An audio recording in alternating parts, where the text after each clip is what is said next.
we've got a few youngsters, of course. Would it be a blue show if we didn't talk about youngsters? There's a few that played last season that, some have got more hype than others. I mean, obviously Jordan James is signed a new contract, as has Jobe Bellingham, which was Bellingham signing a professional contract was a huge deal. Yep.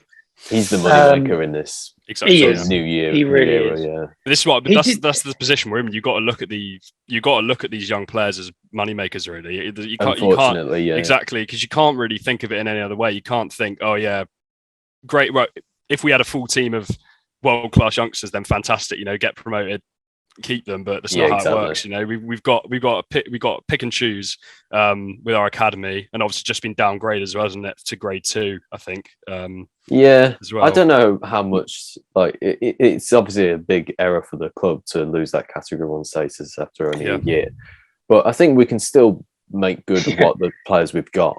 Well, I mean, I was going to say, who just as to both of you really, who do you think's further ahead in their development, James or Gordon? James. I think that Jordan James is further ahead in his development because, for me, Jordan James is ready to play consistently. I think Jordan James is ready to start 20, 30 games in the season and is ready to be on the bench and come on and play in most every game. Whereas Nico Williams or Nico Gordon. Nico Williams is someone very different. Yeah. Gordon, yeah. I was thinking it's because on the player list above Nico Williams is Joshua Williams. Above Nico Gordon is Joshua Williams. Yeah. Oh, see, yeah. Whoever that is, some young kid. Love Nico Williams. That'd be great. Yeah, that'd be fantastic. Signing, yeah. Is he just? Where's Nico Williams? He's just gone to Forest, isn't he? Yeah. They paid crazy money. They paid like 20 million. They paid a big fee. Think about that. Liverpool done well. Well, I mean, who do you think's about? If you think of last season, Nico Williams or Harry Toffolo? I mean, and they got Toffolo and O'Brien for 10 million and 20 mil on Williams. I don't think Nico Gordon is ready to be a first team regular. He's more than capable of stepping in. He is. But maybe I don't know if this is a hot take. Maybe it is. I didn't think it was. I think Marcel Oakley is further forward in his development than Nico Gordon.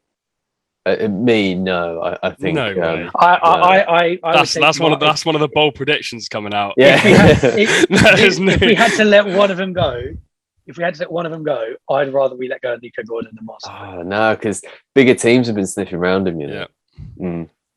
You just, I think, to be fair, we'll see. I wouldn't disagree that James is further ahead necessarily, but I think it's just the fact that obviously James's growth into the team has been almost over the entire season, whereas Gordon just came in, and I mean, I remember the Bristol City game when he scored that header, and it was absolutely, he had an absolutely fantastic game. And I know we always seem to beat Bristol City at Ashton Gate, but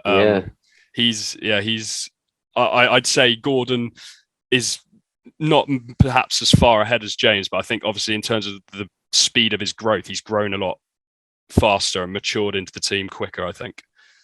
I think Jordan James will be the next big sale for us as a club. It will be. It won't be anywhere near as. No, I don't think we'll sell Jobe Bellingham. I think we'll sell Jordan James next summer. I think he'll have a fantastic season, and we'll cash in 10, 15 million to a club. And then that's when you'll see the likes of Jobe Bellingham having a bigger role, give it a season, and he'll be sold probably to wherever Jude goes to be with Jude. Because Jude will go to City or Liverpool for, 9-figure fee. We need that cash now, don't we? We do. I know, annoyingly, we do. I hate City and Liverpool as well. Did you hear what Klopp said about Bellingham? He said he's not looking for a midfielder right now because no one has come to him and said they wanted to leave. But obviously, if one of his midfielders say that they want to leave, he didn't rule it out. I'm not saying that. Yeah, but also, look at some of his midfielders are aging out very soon. Oh yeah. First of Thiago, all, Thiago's wrong side of 30. Yeah, maybe. I think he's 30, 31. I mean, although they still played well together with Fabinho, didn't they? Fabinho, I don't know actually. Fabinho, what age? He's like 27. Yeah, no, I think they played well together though, Thiago and Fabinho. Oh yeah, they went on a good without a doubt. We're just saying, like, obviously, the age and obviously how Liverpool play. You know, it's not really a team. I mean, you look at Milner. I mean, even Jordan Henderson. Yeah, exactly. 33. Yeah. So you know, there's next summer they're going to need to because they were heavily linked to Chouameni, who went to Real Madrid. It's always Dortmund as well. They obviously do need to get them. There'll be some release clause. Place to go in it. Well, no, I was just saying there'll be some release clause, won't there, for next season, like with Haaland. There'll be something in there. There'll be like a 90 million or some kind of clause that allows him to leave slightly cheaper. I still never understand that. If you think about, for example, Nkunku, what a fantastic player Nkunku is, and he signs a new contract, and in 2 years or next year he has like a 40 million euros release clause. It's absolutely crazy.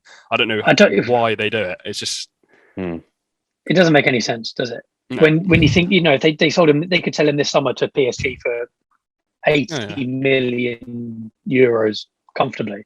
Haaland as well. It doesn't make sense. If you think about that one. Haaland only joined Dortmund, only signed for Dortmund because they were including a release clause. Yeah. Because Dortmund, if there's no release clause, Dortmund play hardball. They don't care. Like when they sold Dembele for 140 million euros, he was not worth 140 million euros, and Barcelona was stupid enough to pay it. Yeah. How much do we have on the Bellingham transfer from that percentage wise? Is it 10%? Yeah, no, I thought it was 10. Yeah. Yeah. So I thought it was 10. Depending on how much he goes for, if he goes 9 figures, 9 million, if he goes for 100 million euros, which for the best player we've ever produced, we got 9 million extra. But you think as sell-on clauses go, because we sold him for how much did we actually sell him for? It was 25 or something. Yeah, it was 27.5 plus something like that. But even then, for the player that he is, like, but the position that we were in then. He was. But it's what we're missing out on. Exactly. Yeah. I think he would have left. Also, you have to ask yourself if we didn't sell him that summer, would he develop into the player that he is now? No, yeah. So you know, there's swings. Yeah, I'm not arguing that. You don't fancy the amount of money we could have got. You don't fancy Jude Bellingham under Aitor Karanka next to Adam Clayton. Oh God, that would have been embarrassing for him. One player I do want to talk about actually is Odin Bailey. Ooh. So he was at Livingston last season, and he played pretty well. Livingston fans seem to really like him. Didn't produce in terms of, you know, his output, goals and assists wise, nothing to kind of ride home about. But his performances, from what I can gather, were pretty good. And in terms of, you know, the kind of player that he is, a creator, someone, you know, who has, I am doing air quotes, flair, I suppose, is someone who I think is a do or die season for Odin Bailey in a blue shirt. Perhaps, yeah. If he doesn't, but it's one of them really weird ones where he could do really well and then move on to somewhere, you know, a step up, or if he does really badly, he'll have to take a step down. I don't think there's an in between for him. It's a Jed Spence situation, isn't it? Perhaps, it is a very Jed Spence situation. I think it's obvious he's going to get the most opportunities he's ever had at Blues this year, and I think it's just, is he going to step up to the plate, and especially if we're not using wingers as well, wide, because I mean he played wide for Livingston most of the season. So I mean again, he's listed as an attacking midfielder. Yeah, that's the thing. See, like because number 37. If you're gonna, this is why I don't really understand why we're playing all the signings we brought in, apart from maybe the two centre backs. They've all been tailored towards, you know, like a 4-4-2 or something like that. And obviously, Eustace has been known in the past to play 4-4-2 as well. And Ruddy just basically ruled it out pretty much when he did that interview, didn't he? So it's a weird one.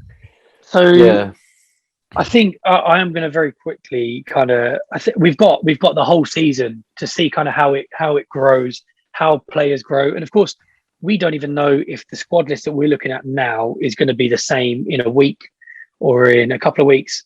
We probably, of all the clubs in the country, we're going to be the most volatile over the next few weeks with the new owners, players coming in and out. We don't even know if the new manager is still going to be the manager come the start of the season. Who knows? We've got so much to cover and so much to update all of the listeners on as time goes on. So we are approaching an hour of recording. Let's talk.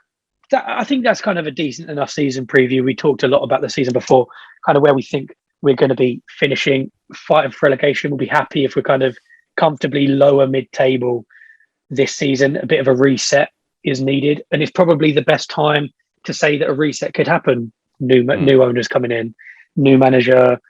It is, as a club, it's the time to have a reset more so than in the last few years where we've said that that's